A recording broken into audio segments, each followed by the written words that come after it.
Valérie Donzelli et Jérémy Elkaïm ont vécu une histoire de 15 ans, romance, ayant vu naître 2 enfants dont l'aîné, Gabriel.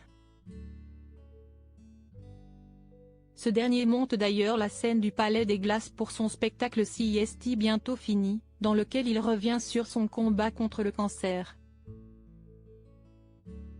Le film a marqué tous les esprits lors de sa sortie.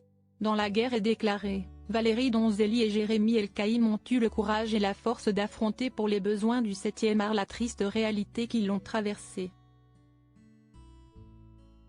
En devenant parents pour la première fois d'un petit Gabriel, les 2 acteurs ne s'attendaient sûrement pas à affronter l'indicible.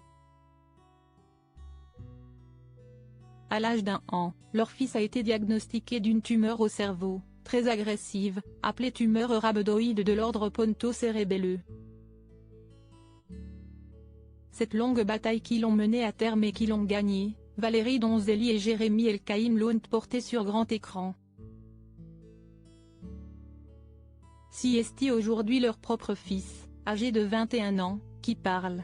Dans une interview pour Combini, dévoilée sur le compte Instagram du média, le jeune homme se confie sur ce démarrage de la vie des plus compliqués. CIST un cancer du cerveau dédié aux enfants, CIST un petit cadeau de départ.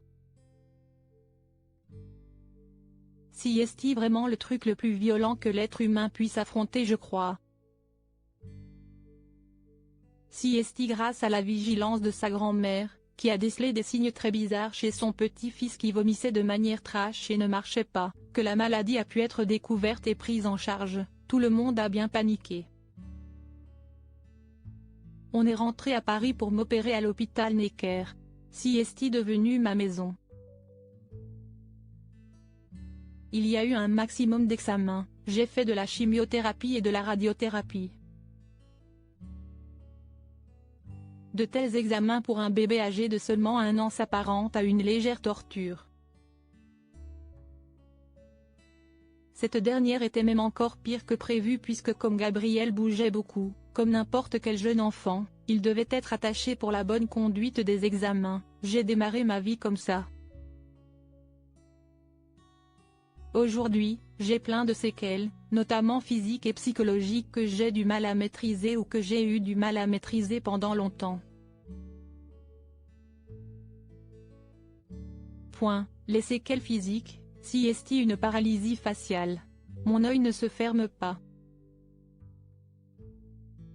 J'ai du mal à sourire de ce côté-là, le droit, note de la rédaction, la jambe aussi, j'ai des petits soucis d'équilibre. Je n'ai qu'une corde vocale. Enfin j'en ai une qui marche très peu. La souffrance malgré la guérison il confesse être 100% guéri, et que sa bataille contre le cancer est terminée, le jeune Gabriel a dû affronter un autre fléau, celui des moqueries à l'école. Quand tu as une petite différence et que tu es au collège ou en primaire, tu as une cible, mais alors moi qui débarque avec le visage de travers. J'ai eu des réflexions. Mais plus ça allait et plus je me suis émancipée. Plus j'ai commencé à grandir, et plus je me suis détachée de ces trucs-là, a-t-il expliqué. Gabriel souffre également d'un sentiment de culpabilité très intense dû au fait de devoir vivre avec le fait d'avoir fait souffrir les gens. Tu as l'impression d'être le noyau et la clé de la souffrance des autres. Je me sens coupable tout le temps. Je m'excuse tous les jours de ma vie pour tout, CIST assez excessif. Que Gabriel se rassure, ses parents, tout comme ses proches, ne lui en ont sûrement pas tenu rigueur.